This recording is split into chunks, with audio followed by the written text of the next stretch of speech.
Welcome back into the Rounding Third podcast. We got the crew here again tonight. How's everyone doing? Good. Good, boys. How we doing? All right. Doing great. All right. So before we get started, make sure we like our page, share our page, follow, subscribe on YouTube, all of that stuff.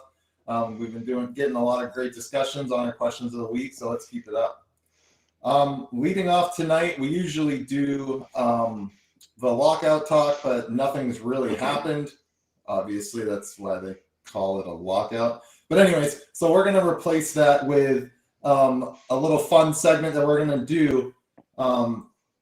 If there's one foundational rule of baseball that you could change that would either add some parity or make it better, what is the rule change you would make? Start off with Harrison.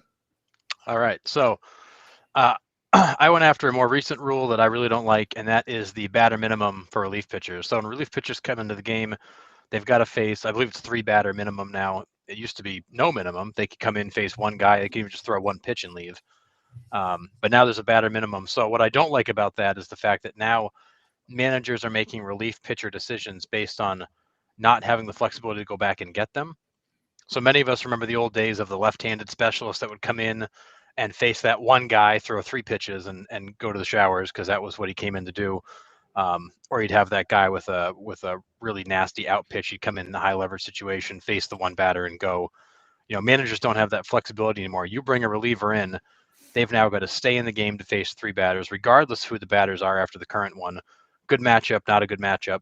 So it forces managers to use their bullpen differently, make decisions differently, and ultimately because of that, I feel like it changes the flow of the game, and in many cases changes the outcome of the game because you've taken the game flow away and basically artificially created it.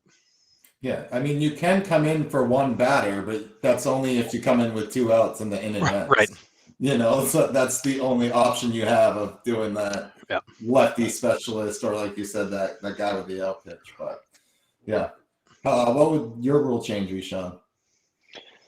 Yeah, just real quick, just to circle back on Harrison's, I actually don't totally hate the rule. I 1,000% understand where you're coming from, and I agree with where you're coming from, but I don't totally hate it just because I do think like these guys that are up there in the pros, particularly these bullpen guys, like it forces them to like round their game out a little bit. Like you don't have to be dominant against right-handed hitters if you're a lefty. Like you can still be that left-handed specialist, but like you got to be able to like you can't just be like me trying to get out a righty.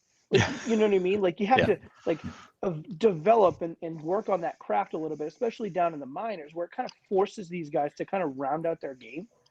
But I do hate the application of the rule because I agree with you. Like it does make the manager's job somewhat kind of in the middle. Like it's like if you have that guy that's dominant to get out of Barry Bonds, like go bring him in to get out Barry Bonds. Like don't save him because well he's not good against righties and we have a righty up. Like I don't like that. But my rule, I know we talked about this before we went live, but I'm just gonna Harrison put a bug in my head. I would adopt like a beer league softball type of rule, and I would give the batters like strikes are strikes, fouls are fouls, but you get 2 foul balls. And then after the second foul ball, the third foul ball is an out.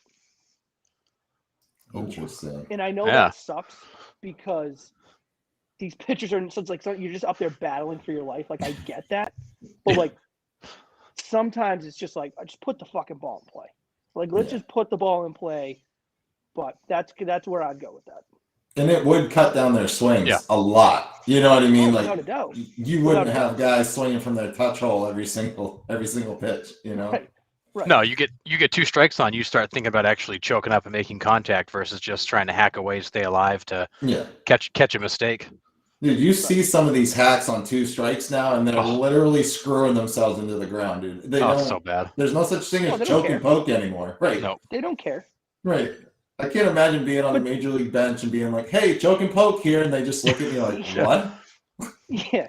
But like, dude, these guys, like, a good stat line for these guys is 1 for 4, 3 strikeouts and a 2-run bomb. Like, that's a great stat line for a day. Like, to me, that's like, I'd throw up.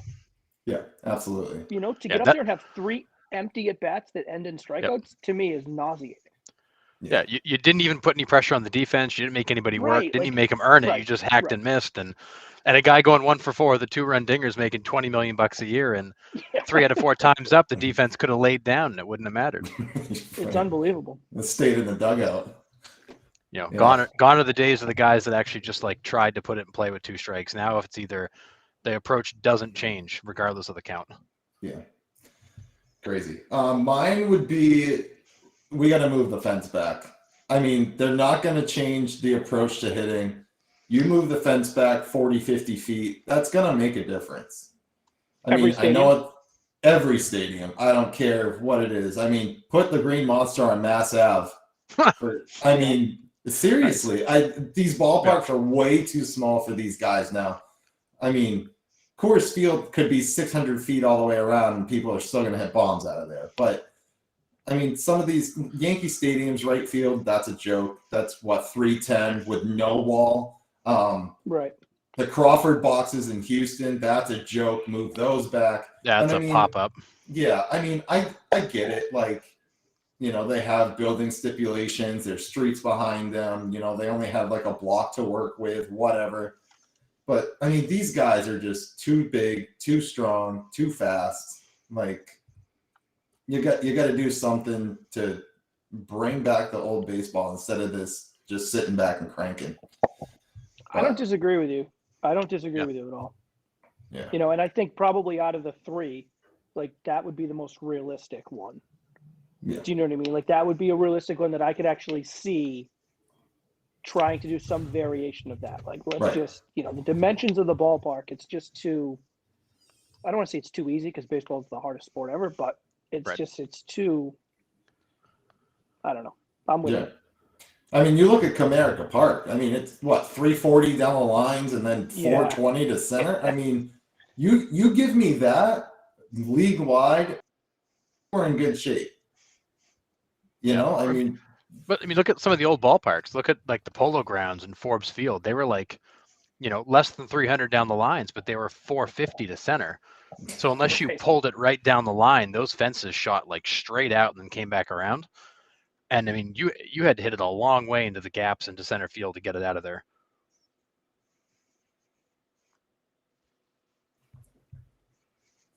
There he is. Yeah. But it'd be nice to see them. If you can't change the dimensions of the field, then at least go back and give the pitchers a ball they can grip, so they don't have to use this sticky stuff to try to get a grip on the baseball. Give them some actual seams. Yeah, that would help too. Because I mean, these balls are like smoother than a baby's bottom right now. That it's would unreal. Be one too. That would be one too that I would kind of put in. Like, and I know this is probably not going to be like a super popular type of take, but like, I'm not saying like I advocate like all sorts of that kind of like cheating or anything like that, but like putting something on the ball for this purpose, I wouldn't say sole purpose, but for the main purpose of being able to grip it, like I'm for that. Like, and I would think a lot of the hitters would be too, because it's like, hey, this guy's pumping 98. Like, I would like him to be able to direct where that ball's going. Right. You know? And it's like, it's like the substances, like they're going to get a little bit extra spin rate. Like it's what it is. Like it's, but I, as a hitter, like I would trade that for the ability to be a little bit more comfortable inside a batter's box instead of a guy who is wild already. And then we're going to give him something that he literally can't control.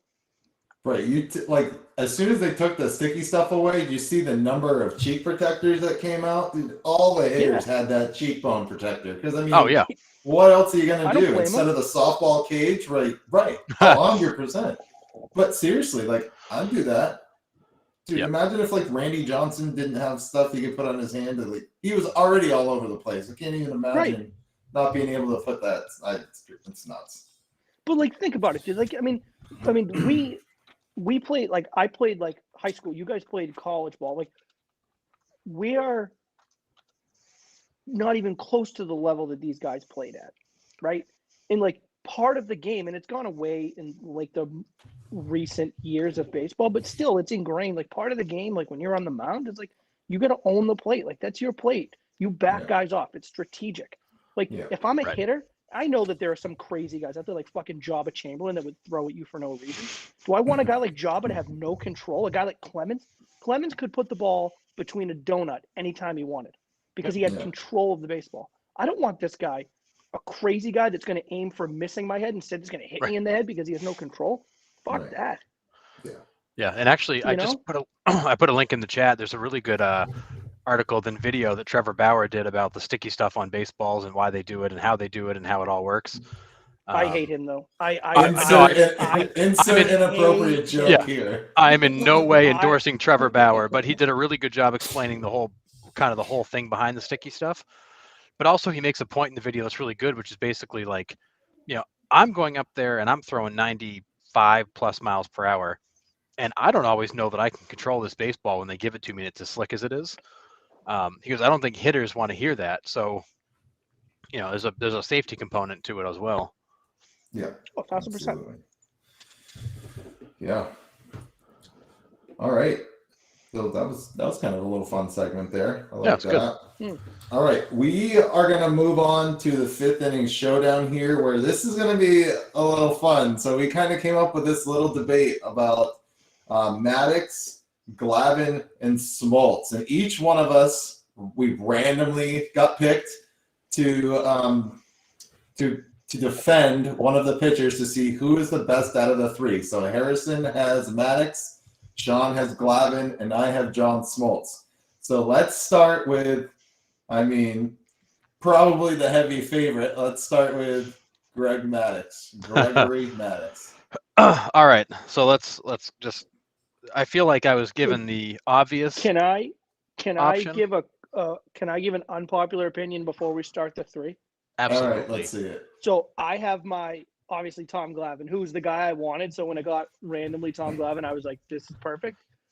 I would rank Greg Maddux 3rd out of those 3. I would.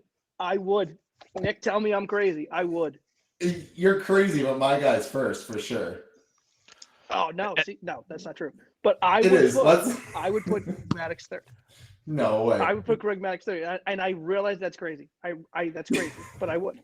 That's full on crazy. All right, let's do this. All right, so let's quickly recap Mr. Maddux.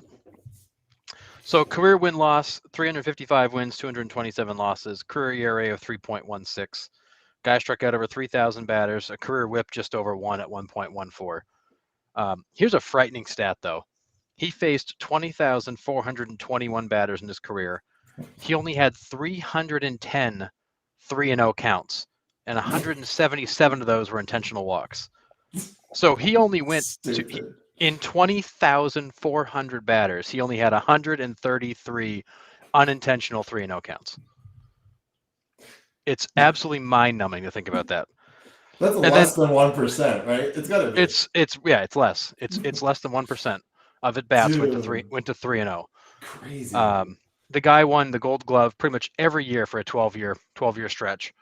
In 1995, when they won it all, he was 19-2 with a 1.63 ERA, 10 complete games, 3 shutouts.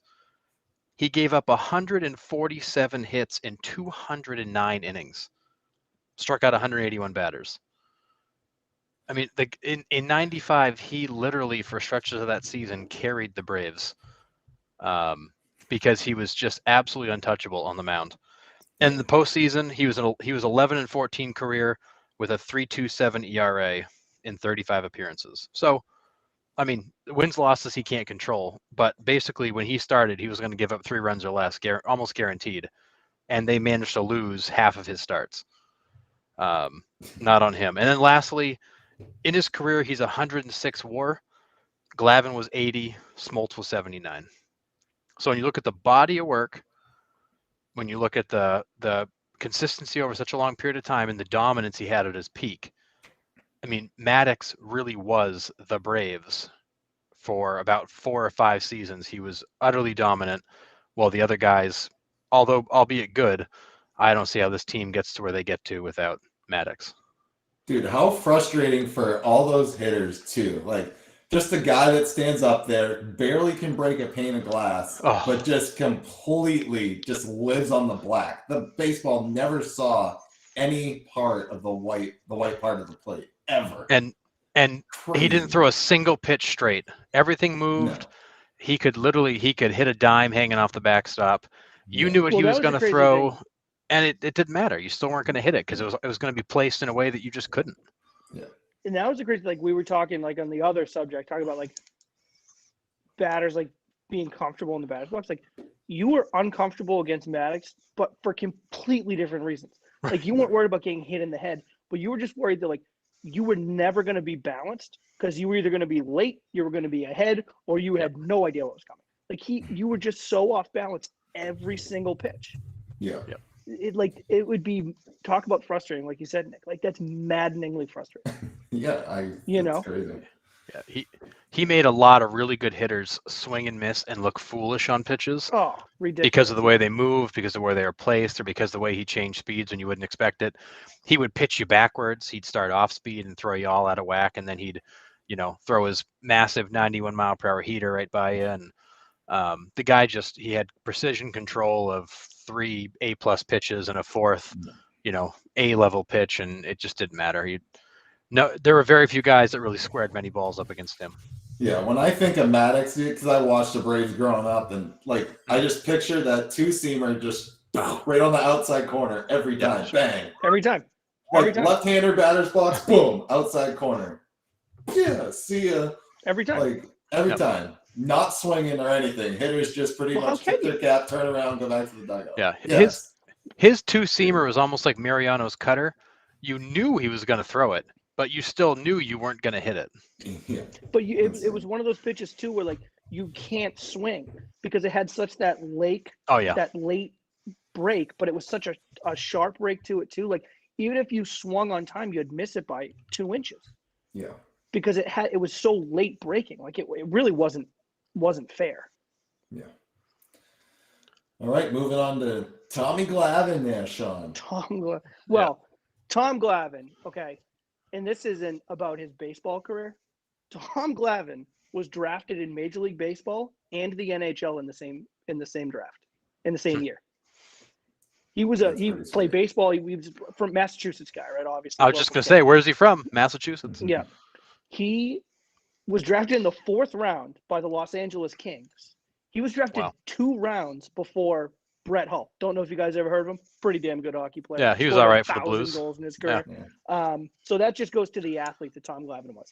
The numbers, and I will concede that the dominant numbers that Maddux had with the ridiculous low number of walks, the strikeout numbers at his peak, but I don't think Tom Glavine gets enough credit for the longevity, the straight up consistency that this guy had for like 24 years or 22 years or 23, however it turned out to be, right? Like this guy threw, let's pull it up here. Let me pull it up. He had, 14 seasons of 200 plus innings pitched. 14 seasons of 200 plus innings pitched. That's just, this guy, you knew when Tom Glavine was on your roster, you're getting 33 starts out of a minimum. 33, 34, 35, 36 starts every single year. Like this, that's just what he does. He was consistent. And then we break the numbers down. He had like 2 early 91, 92, 93, and then 94, 95, he had decent seasons, but they weren't great. They were certainly slips for Tom Glavine level. But they came back at 96, 97, and 98. All right, let's tackle the first 3 first. 91, 92, 93, 3 straight years of 20 wins. He went 20 wins in 91, 20 wins in 92, 22 wins in 93. All 3 years, he finished in the top 3 of Cy Young, winning it in 1991. His worst ERA of the bunch was 3.1 in 1993. And then Not shabby. not shabby at all. But even the whip at that was 1.2. So like, yeah, he's probably given up a little bit more, but he's not. Guys aren't just walking to first base here. Like he's still a tough AB. And then the second one, 96, 97, 98, he ended up with his second Cy Young in 1998. But in 96, he had 15 and 10, but he had a 2.9 ERA, 1.3 whip. 1997, 14 and 7, which, is fine. But 33 games started, 5 complete games.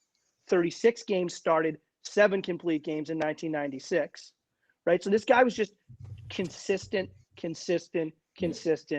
Every 5 days he's taking the mound. Every 5 days you're going to get more than just a quality start. Like you're going to get your opportunity to win that ball game pretty much going away. Another thing I thought was pretty cool with Glavine, which I didn't really know necessarily about until I was looking into it a little bit more. This guy's numbers when he was in the postseason got better and better as the postseason went on. Like his numbers in the divisional round were like average. Like he had 9 starts in division round. He's 4-3 with a 4.6 ERA. Like, I mean, that's not great. In the champion NLCS, he had 10 starts, 6-10 wins and losses. But like we said, we can't really control wins and losses. 6-10, but he's down to a 3.1 ERA. And then his career in the World Series, he had 5 starts, and he's gained 4 wins with a 2.1 ERA in the World Series. Oh, and then in Glavine, 1990, sorry, go ahead. Go ahead. Yeah, I was gonna say in 1995 when they won the World Series, he went 2-0 with a 1.29. Game 6 was the clincher, right? And I think we all know what he did in that game 6. 8 innings, 0 runs, 1 hit, 8 Ks, 3 walks, through 109 pitches, and they won 1-0. And they that clinch. And that 1995 Braves team beat that Indians team that was an absolute juggernaut.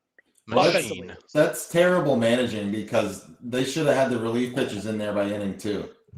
Yeah, right. I mean, that stat line just screams bring in the bullpen. The Dave Roberts school of managing a bullpen. Yeah. Dude, I mean, it's hard to, yeah, go ahead. And then the one more thing with Glavine, and it was 1999, 2000, 2001, and 2002. 4 consecutive years. Now, this guy's was drafted in like 84, 85. 99, 2000, 2001, 2002, led Major League Baseball in games started for 4 straight years. 35, 35, 35, and 36 for games started. So it's just, I mean, this guy would just, he doesn't have the top level numbers, and I will certainly concede that. Like Maddux's numbers and some of those things are just disgusting. They make you want to throw up. Yep. But I think Glavine with the consistency, and then when you put him up kind of with those other 2 guys, just the career numbers, and particularly in the 90s when that team was just winning all those divisions, it's not as far off as you think. Like he kept up with these guys. It's not like it was 1-2 and then a huge gap. Yeah, I love this too. Morgan Glavine, underrated hitter. Guy had 3 silver sluggers. Hey, sorry about it. 3 silver sluggers right. from the pitcher's mound. And Scott made a comment earlier about painting. I mean, that's little. I mean, Maddux and Glavine didn't have the stuff of Smoltz. That's what they did. These guys painted. Dude, Glavine had a killer yacker, dude. From the left side, he would hide it with that clothes, and he would just come over the top, dude, and snap one off, and like, no chance. No, and it was this big, big slow pitch, and there's nothing you're gonna do with it. Didn't hurt that he was a big dude too. Mm. Yeah. Hell of a golfer too. I wouldn't shock me. Shock me. Sounds like he's just a pro and everything. But all right, so I got John Smoltz here. He 21-year career, only 213 wins. However, he has 154 saves. He is the only pitcher ever to record 200 wins and 150 career saves. He is one of 2 pitchers to ever record a 20-win season and a 50-save season. Do you know the other pitcher? Eckersley, yes, was the other one. He had 53 complete games in his career, 3,473 innings pitched, 3,000 Ks, 3.33 ERA. So in 14,271 at-bats, or batters faced, he only gave up 288 home runs. Maddux gave up 353. Glavine gave up 356. I mean, still low for all 3 guys, but Smoltz gave up the least amount of home runs in his career. with how many batters faced though? 14,000. So he faced 6,000 fewer batters than Maddux, but still. Right. I mean, that's 70 more. Is that I mean, that's. He had that. I mean, that chunk where he was a reliever. I mean, that's, obviously you're going to get Right. It helps. innings. Right. I mean, it's. Yeah. 8-time All-Star, 1996 Cy Young winner, 97 Silver Slugger, and won 14 or more games 10 times in his career. He is this stat like killed me right here. 15-4 in postseason play. Yep. 2 of those losses, he only gave up unearned runs. Like, yeah. Like what? He is the Braves franchise record for strikeouts and most wins in a season with 24 and single season strikeouts with 276. He's he won the Roberto Clemente Award, so off the field he was there too. And then first pitcher since 1900 to pitch exactly 5 shutout innings, strike out 10, and get the win. And he's the only pitcher ever to have more than one postseason stolen base. He has 3. You're welcome. Does he really? Yeah, he's got 3 stolen bases. That's in the amazing. postseason.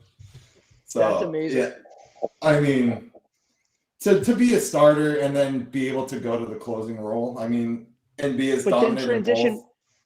and then transition back to top of the line starter. Yeah. You know what I mean? absolutely. Like, to do that transition the second time to me is insane. Yeah.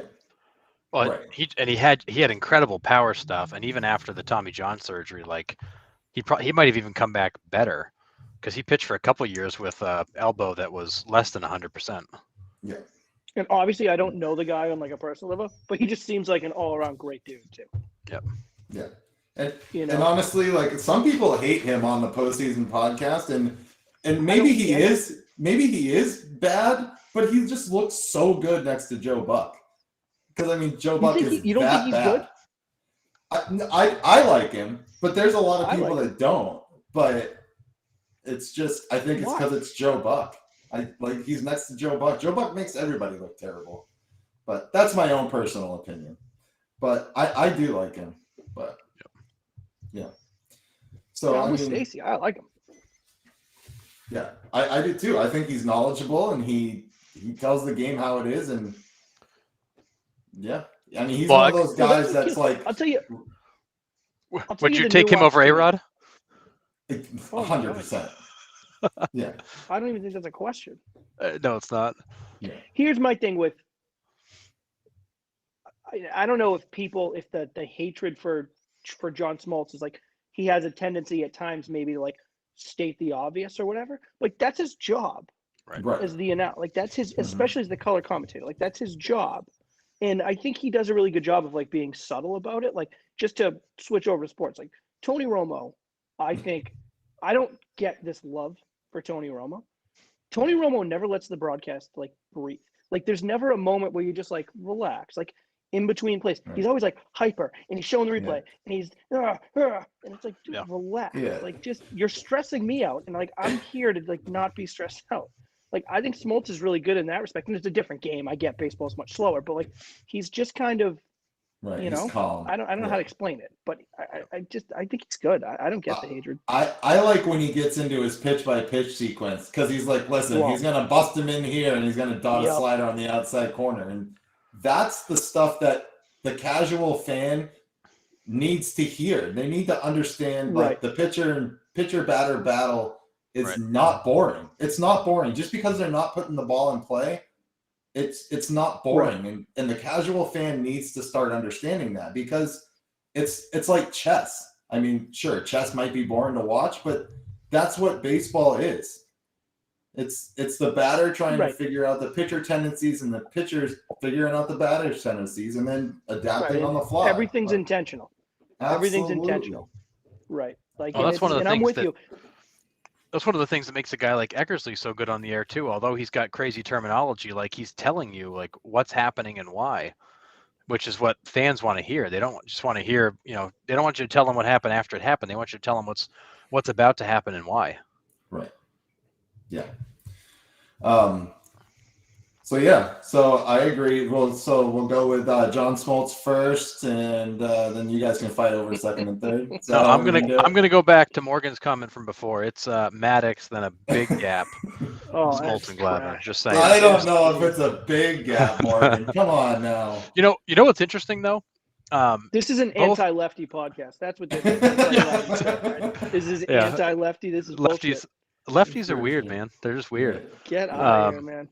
What's interesting is that both Maddux and Glavine made comments that they actually feel like the best guy on the staff would have been Steve Avery if not for the shoulder issues that he had.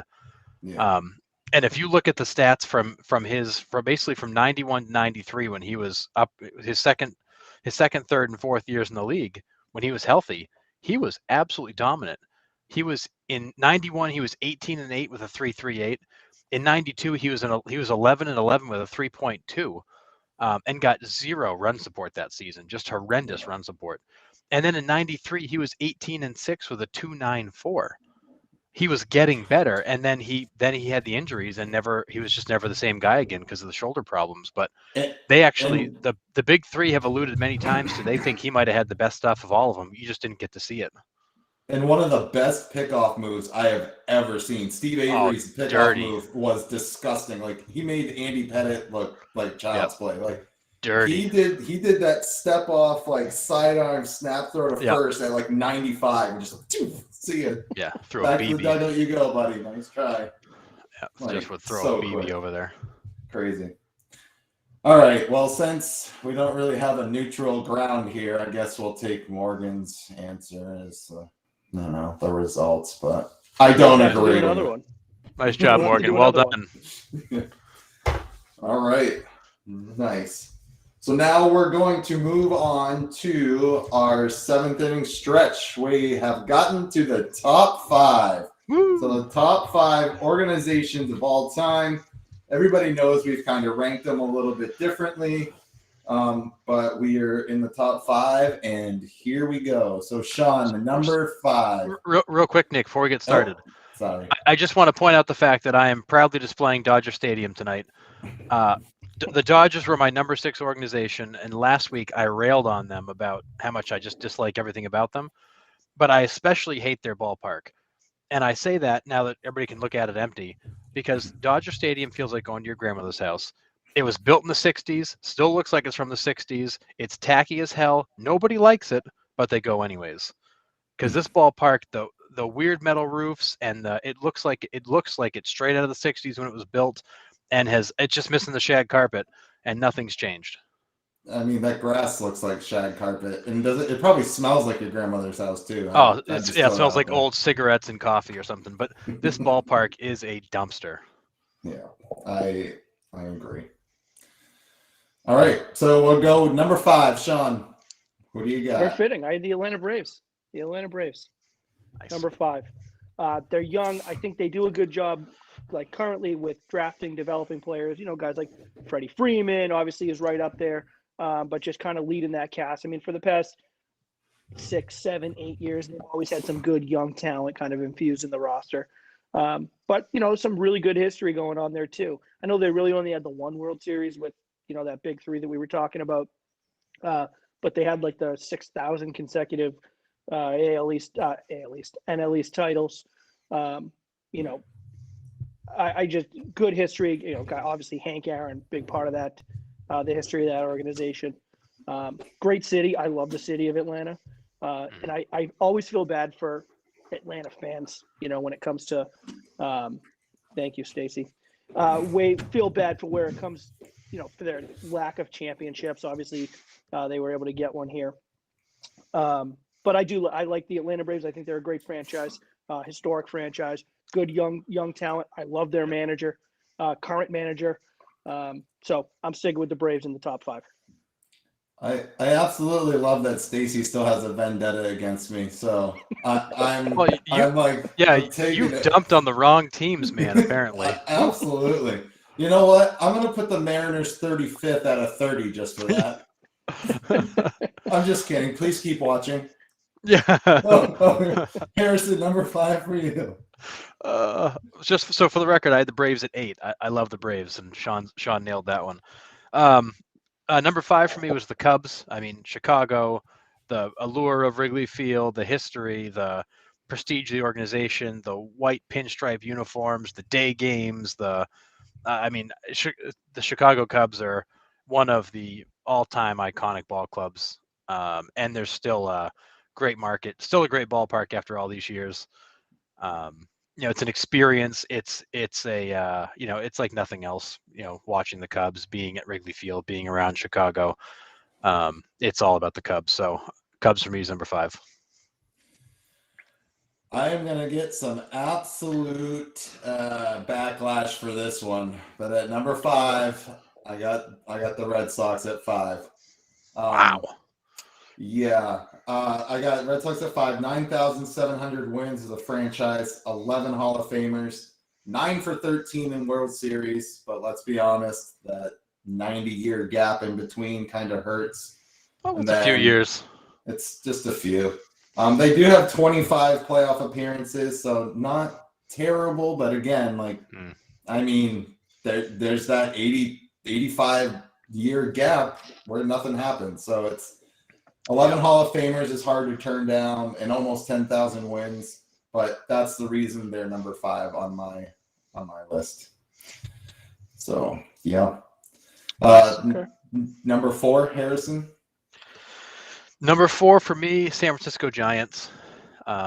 Again, if you count all the history, not just San Francisco, tons of history there. A lot of Hall of Famers. They had that stretch in the early 2000s, so they won 3 World Series in 5 years. Ridiculously good season last year, unexpected. Good farm system, good core, great ballpark, good market, great city. A place that players want to go and play, other than it being in California, which is a nightmare on its own. But just when you think of West Coast baseball and the teams out there that are really monumental, I think the Giants hold weight as one of the ones you would absolutely consider. Yeah. I agree. 4 for you, Sean? St. Louis Cardinals. St. Louis at number 4. Good baseball town. The fans really love that city. I should say that team. Some good history. Obviously, you think back St. Louis Cardinals. Stan Musial's a guy you think of. So good history. They've always competitive, and I know we've in the past kind of ragged on the National League Central on this podcast, but whether it's a good division, bad division, kind of middle of the road division, St. Louis Cardinals are there. I mean, they're just there.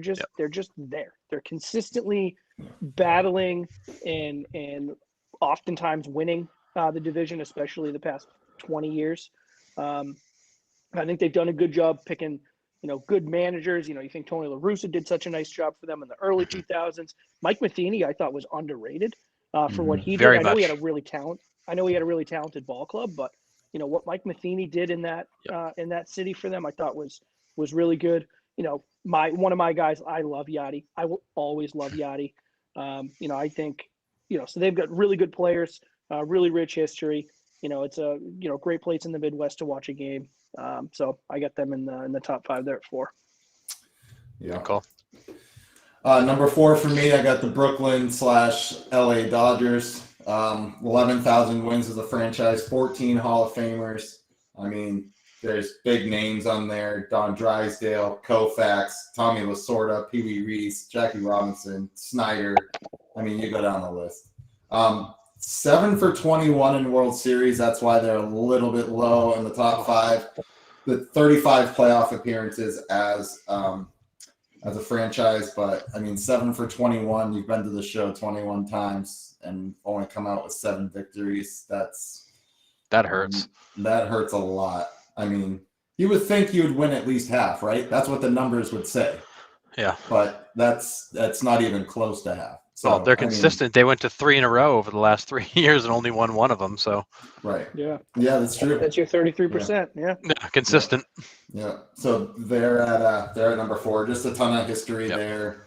I mean, Ebbets Field to then that dumpster that's behind you, but I mean, yeah, that's number 4 for me there. Nice.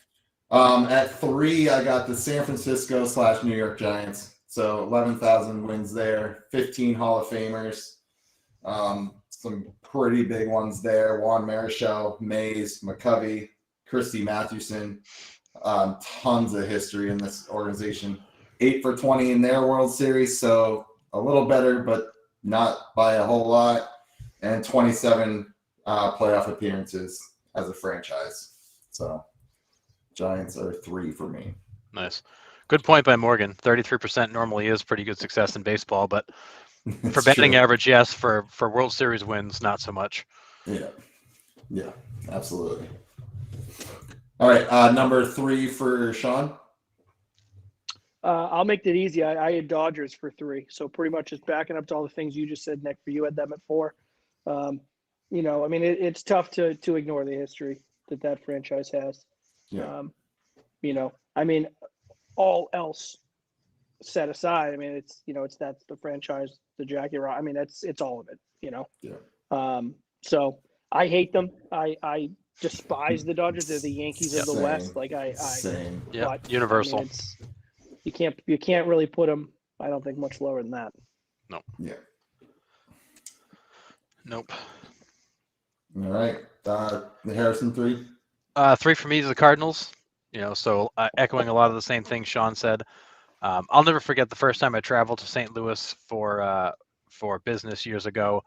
That city, like when you get downtown in that city, and it's Cardinals stuff everywhere. I mean, and these are diehard fans. They're not Yeah. fair weather fans like some of your larger market fans are. They are all in all the time, and they're very, very smart fans. Like they're in tune with the game. They get it. Very passionate. Great, tons of history. Everything Sean said. They are absolutely one of the upper crust organizations in all of baseball. Absolutely. All right, top 2 here. I mean, there's only 2 teams left for you guys, but who do you got, Sean? I cannot bring myself to put the Yankees ahead of the Red Sox, so I'm going to put the Yankees at 2. Only because, I can't bring myself to do it. Like, obviously, the World Series titles lean to the Yankees. I'm sure the wins lean to the Yankees. I'm sure the Hall of Famers lean. Like, I'm sure all of the things that is used for criteria on this leans towards the New York Yankees, but I can't bring myself to do it. So I'm going to put them as number 2. Fair enough. I mean, it's all opinion based. That's fine. You just won't be on next week. There are a bunch I hate them. I won't be on next week. I hate them. No, and I do too. Like, listen, it didn't make me feel good to put them where I put them, but Anyways, Harrison. I had to. Yeah, I got you. Listen, Nick, Sean. if you don't stand for anything, you'll fall for everything. And I stand a Red Sox fan. I cannot, in my right mind, say that the Yankees franchise is better than the Red Sox. I can't do it. Oh, fair enough. I mean, I don't disagree with you. That is a hill that I will gladly die on. So, Harrison, I've taken up too much time. On to you. No, it's funny. I've got the same one too as you, Sean, and I got them in the same order for the same reason. I absolutely refuse to give the Yankees the top spot. I can't do it. Can't give the Yankees the top spot. It makes me sick to my stomach, the thought of it. Homers. Yeah, and Yes, I will proudly. totally claim homer status for this one. When you look at the history, the wins, the market, you can't make a compelling argument the Yankees shouldn't be number 1, except for the fact that organization has always been so riddled with drama and infighting and messes and 25 guys, 25 cabs and steroids and you name it. They've had every scandal known to man inside of that organization. I just, it's New York. It's a hot mess. It's yes, they've got all the prestige and all that, but I can't do it. I got Yankees at 2. Yeah, I mean, listen, I don't disagree with you guys, honestly. I mean, I have the Red Sox at 5, so I'm really not in this fight, but but I got the Cardinals at number 2. That's where I mean, they got 11,000 wins, 11 Hall of Famers, 11 for 19 in World Series. That's such a great comment, Ben. That's so right. It's totally, they're totally number 2. It's so good. 11 for 19 in World Series. Like, that's that 500 mark I've been looking for. 31 playoff appearances as a franchise. I mean, it's hard. That's where I got the Cardinals. So, all right. No arguments there. We all had the Cardinals up high, so that's at least one we can all agree on. Yeah. I mean, it wasn't like the Athletics or something. I have the Red Sox number 1, and I think the one thing that I can say is the Yankees never erased a 3-0 series deficit to their big brother rivals who have been beating up on them for however long. The Yankees never did that. I know a team that did, and it wasn't the Yankees. So it's true. I mean, that series is not the lie. There isn't a lie. I mean, and I got the same number 1 as you, Sean. I got the Sox at number 1, and I look at it as the Yankees owned the early 1900s. I mean, the Red Sox owned the very early 1900s. The Yankees owned basically after that. The Yankees own the 90s. The Red Sox have owned the 2000s so far. These two organizations have gone back and forth. Did the Yankees win a lot more championships? Absolutely, they did. They had a hell of a run there for a lot of years. But at the end of the day, in the last 20 years, they've won once. And honestly, although they're contenders most years, they're out of the playoffs early. That organization's a mess. They've got no farm system. They got no real talent. The Sox are developing Bogarts and Devers, and every time you look around, there's some new prospect coming up. And the Red Sox are a better run organization. They don't have all the drama and mess that is New York. And I think the Yankees have been knocked way off their pedestal and haven't found their way back yet. I agree with all that. And all joking in a homer stuff aside, excuse me. I think to add on to your point, Harrison, about every time you look up, especially recently, the Sox have this young, whether it's a young arm or a young position player that's coming up, and they're going to be the next one that makes a difference. On the flip side, I mean, how many times have the Yankees taken that young stud and traded them away? And it's like, we're going to take that. We're going to trade that one away. I mean, a guy like Clint Frazier's come up, and I don't think I like Clint Frazier. So but he isn't everything that he was supposed to be. Andahar. I mean, these guys were touted at the lower levels of the minor leagues, and they haven't been able to develop these guys until Urshela is another one, right? So all that being said, I agree. And I think personally, and I don't know where it comes from inside, but I think there's something to be said for kind of that little brother mentality, which the Sox definitely have, and they should. I mean, they for the early part of the 1900s and through the 70s, and I mean, they were the little brother, and it's a smaller city than New York. It's a smaller market than New York. Like all of those things combined, like they should have that mentality. And it's just being from Boston helps, but it's just I think they're an easier team to root for than the Yankees, anyways. But I do think they're better run, and I think they have been better run for quite a while now. And I think if you take out all the years the Yankees owned the Red Sox and they put it in that damn trust where they couldn't spend any money and the organization was crap for a long period of time, if you took those years out, that World Series gap's a lot smaller. But the Red Sox are basically hamstrung with the Yawkey family for so long that they were fighting the Yankees with one hand tied behind their back for a lot of years, a lot of decades actually. And it wasn't until they finally turned that ownership group over and got some real money and commitment to the team in there. Between the ballpark upgrades and minor league investments and on the field investments and major league talent, that team was lost for a long time until they finally got the Yankees out of there. Yeah, I mean, I don't disagree with you. And the Red Sox are in good shape again. They got Casas coming up, Jaron Duran's coming up. I mean, they're in good shape. I mean, they still have the prospects in the system, like you said. Yep. So it's hard to go against that. Yeah, just to close out my list, I just wanted to point out that clearly we've got some similarities here. And okay, I have now put the Mariners in the Japanese league. Yeah, I'm just going to say our audience clearly sides with me over you, Nick. That's fine.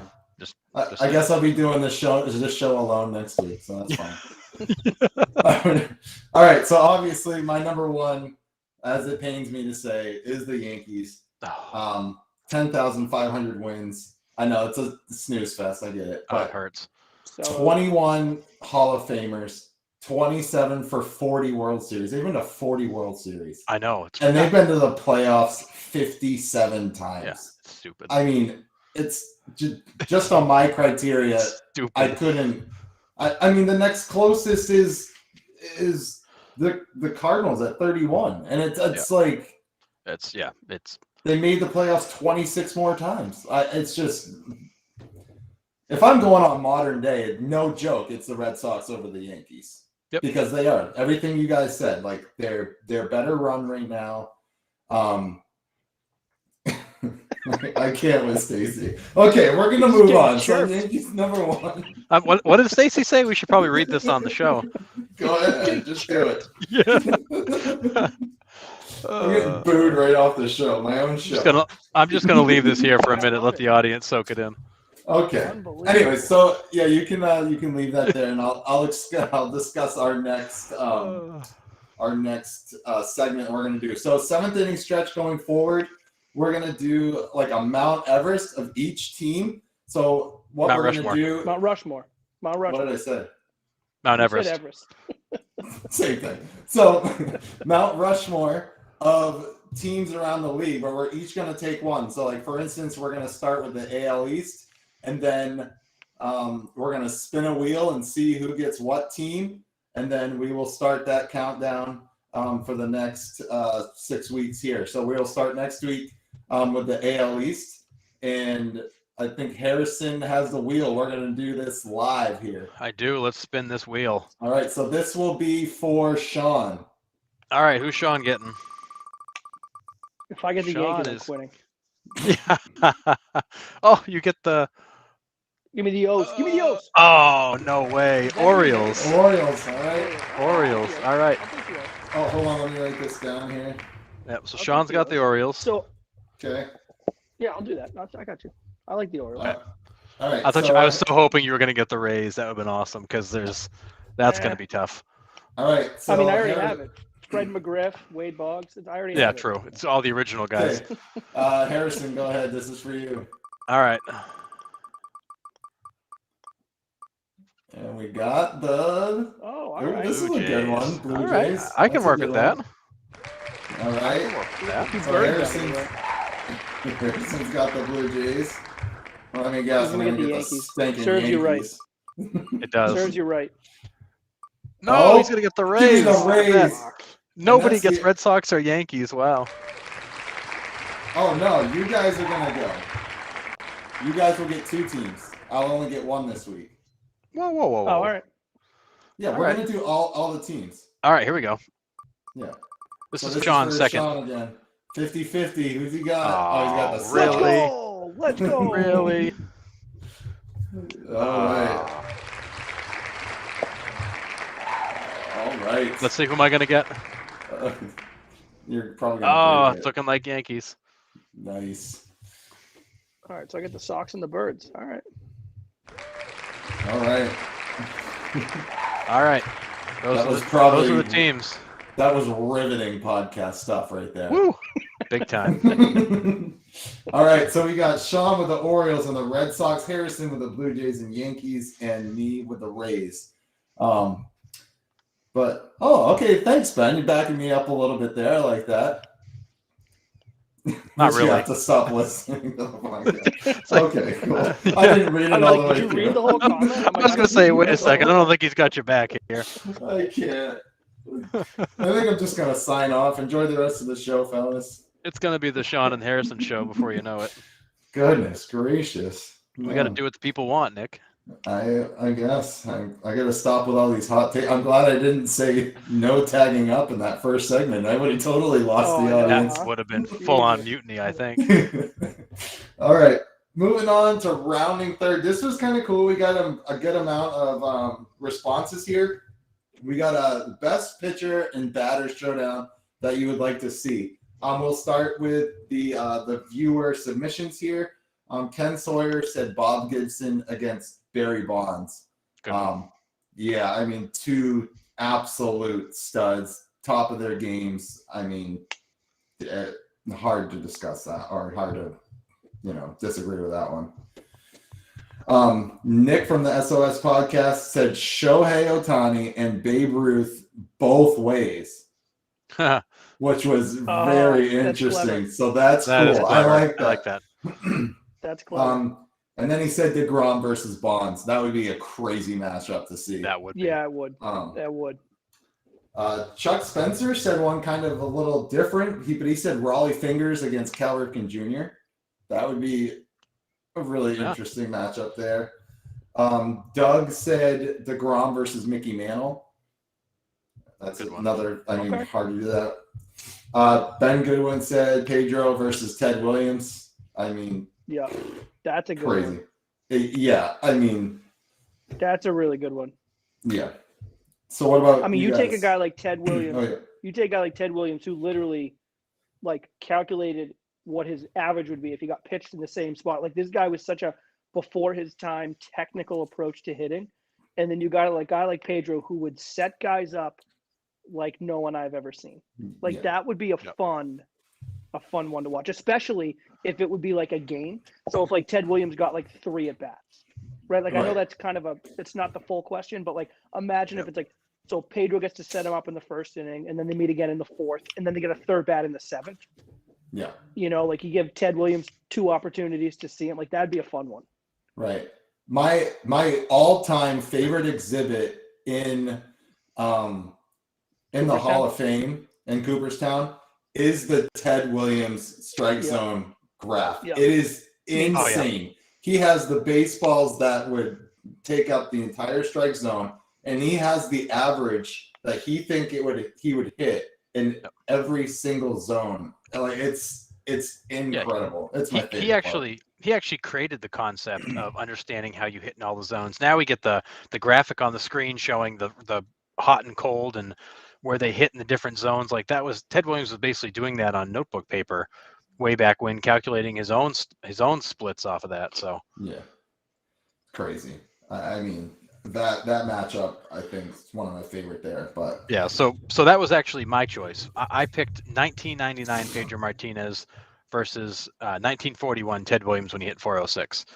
So to give you a little dose of what these guys did, 99 Pedro was 23-4 with a 2.07 ERA. He struck out 313 guys, 313 Ks in 213 innings, and he gave up 160 hits. Just insanity. And then in 1941, Ted Williams hit 406. He had 37 home runs, 120 RBIs, 147 walks. But more mind-numbing, he struck out 27 times in 456 at bats. 27 Ks in the whole season. I mean, that's like a week for Aaron Judge. And yet right.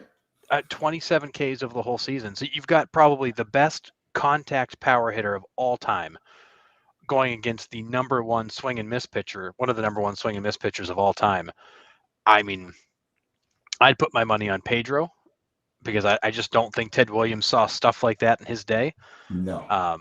But that he was such a smart hitter, Ted Williams was, that he would eventually figure it out and probably do all right. But he'd be up there, guessing and hacking, and it would be an absolute clinic. Yeah. No, absolutely. I did miss one. Eric Clapp said Ted Williams versus Tim Wakefield. Oh, nice. That's a kind of cool one too. Yeah. I would love to see Barry Bonds versus Tim Wakefield. I'd love to see Bonds try to hit a knuckler. When Wakefield's on, like not one of the flat, like yeah, not the floater. Yeah, man. Sean, what was yours? So I had another similar to Harrison. I had one that commenter had, but I had 68 Bob Gibson against the 72 home run Barry Bonds, whatever year he hit that. Gibson though, like Gibson's numbers in 68. I know we all know them and we've seen them, but like they're worth just throwing up over again. This guy in 1968, okay, he 13 shutouts. He had an ERA of 1.12. He had an ERA plus of 258, but my favorite one of all, his whip was 0.8. Like he just didn't get on base. Like he was just like dominant. Like it was just one of the most disgusting seasons for a pitcher of all time. I mean, the guy threw 304 innings in a season, and he had a 1.12 ERA. I mean, like literally that season ruined baseball. In a way, my reasoning for that is I think we have a pitcher who I think is pretty well known. Like this guy didn't back down from anyone at any time about anything. And so like imagine a guy like really feeling his oats like he was in 1968 and just attacking every hitter.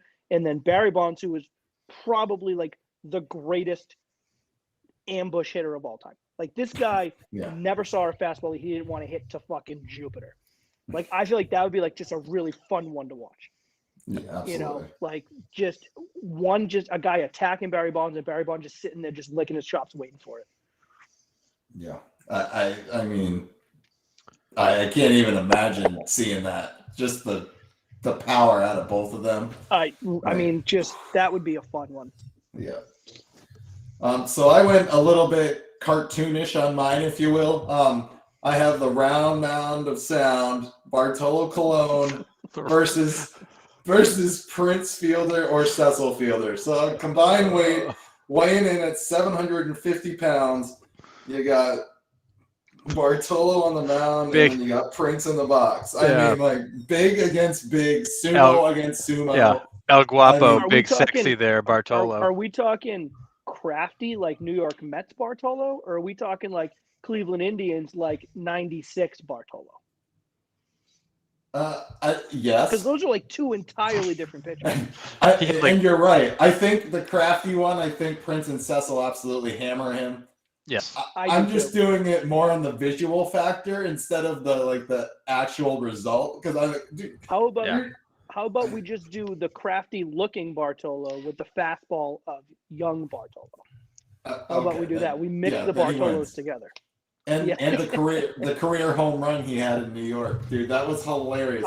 He goes deep and everybody leaves the dugout. Like he's the only guy. He's the only guy I've ever seen hit a home run and need oxygen when he got to home plate. Unbelievable. But yeah, so that was just the only push-up that guy's ever done is from the dinner table. Yeah, I mean, at least he's getting in one of them. We had some good interaction on that one. That was a good one. Yeah. Oh, I missed another one. Billy Chapman said Mike Trout versus Randy Johnson. That would be fun. That's a good one too. That would be fun. Yeah. A little righty into lefty action. Mike Trout is such a disciplined hitter, though. Like Randy Johnson's craft came from like getting guys to chase. Yeah. Not to say it wouldn't be a good matchup, because I think it would, but I think Mike Trout might edge that one out a little bit if I had to guess. Yeah. My runner-up was Shohei Ohtani versus Shohei Ohtani. Pretty good. I'm going to go out on a limb and say Ohtani wins that matchup. Yeah, let's settle the debate on which side of the ball he's better on. I don't know. I mean, hitting against his own stuff, he would know what was coming. True, but can he hit it? I mean, I'm not gonna. I mean, I've made no bones about the fact that I love the Shohei story. I think Shohei's a much better hitter than he is pitcher. I agree. Yeah, agreed. 100%. Yeah, that was a really fun one. That was great. All right, so we are going to head home here, and we are going to discuss, since free agency still hasn't happened since the lockout, and won't probably until the end of February. It's looking. They did talk. There was like non-contract related stuff. There was just minor things like how's the family doing, and then they pretty much split for the day.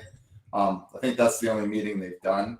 So we're going to talk about which teams or team has won free agency so far before the lockout happened. So who wants to start this one? Who has won free agency? So I'll go, because it's the same team I thought would be the most likely last place team to improve, and that's the Rangers. The Rangers, made two massive splashes with Seager and Semien, arguably signing away two of the top 5 free agents in all of baseball. But then they also very quietly added a solid starting pitcher in John Gray, and a really good depth player in Cole Calhoun, who kind of fills that Brock Holtish type, super utility guy role, solid major leaguer. So you've now got, the Rangers are now arguably one of the best teams up the middle in baseball, with still some money to spend. And there's all kinds of rumors of the players they're going to go after when the lockout ends. But I think if you stopped right now, I think they are the most improved team in baseball. Yeah, absolutely. I think most improved for sure. I mean, Rangers were bottom of the barrel last year, and now they're, competing for the AL West.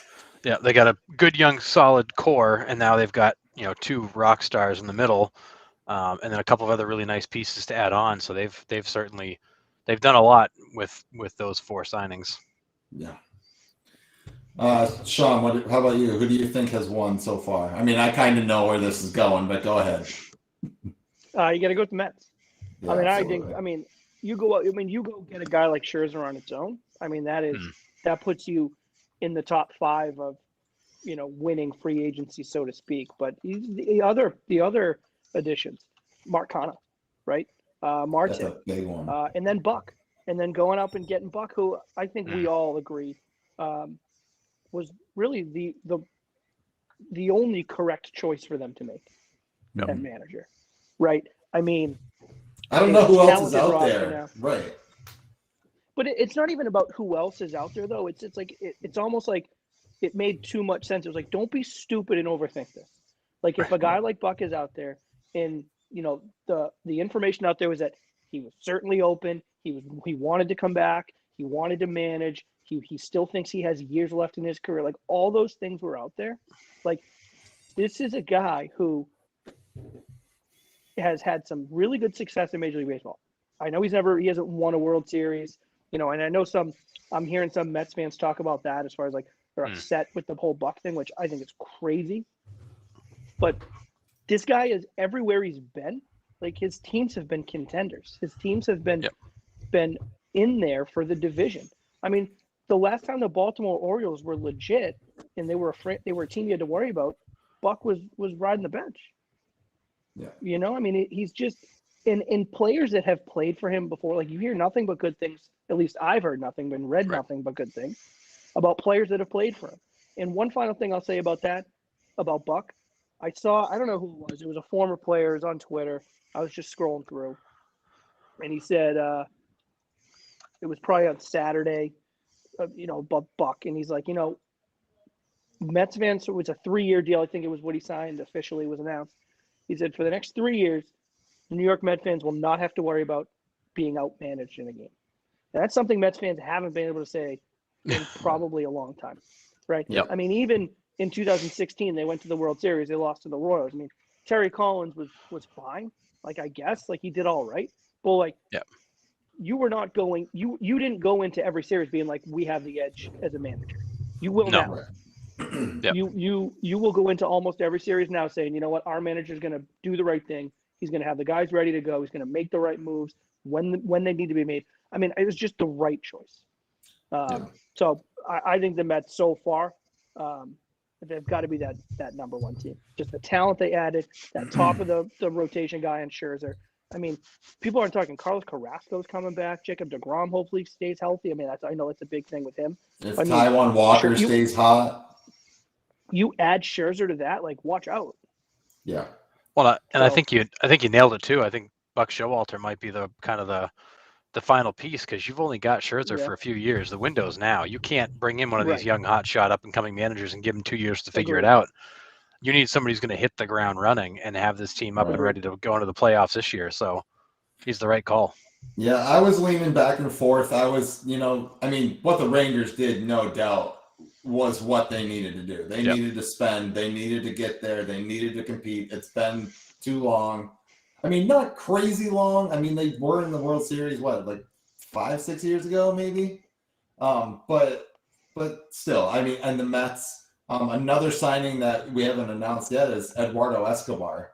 Like that's another piece that the Mets added that is going to help them. He can play anywhere in the outfield. I think he even play first base a little bit if you need to. I mean, Mark Canha, nobody knows about Mark Canha. He's been in Oakland. Mark Canha is a stud.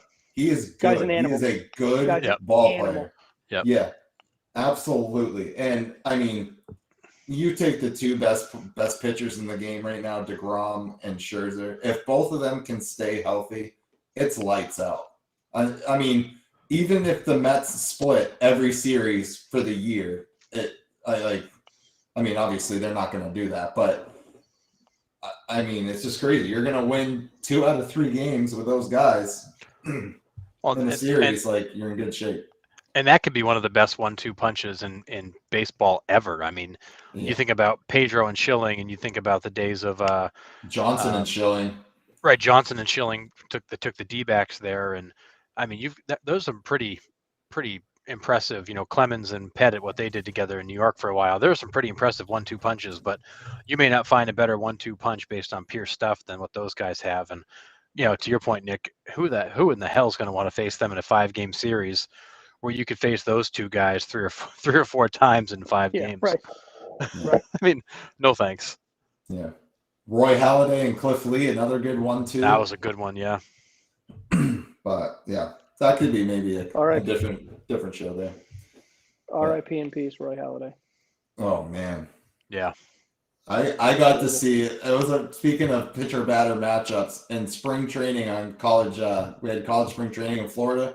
We went to Dunedin and I saw Roy Halladay pitch against Ken Griffey Jr. live in person, nice. dude. It was sick.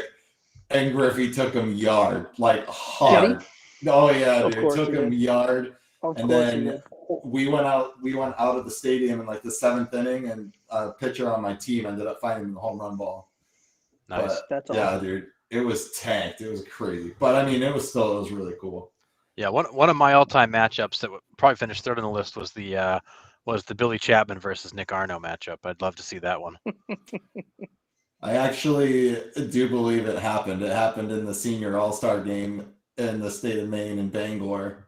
I flew out to left center, so he got me. Gotcha.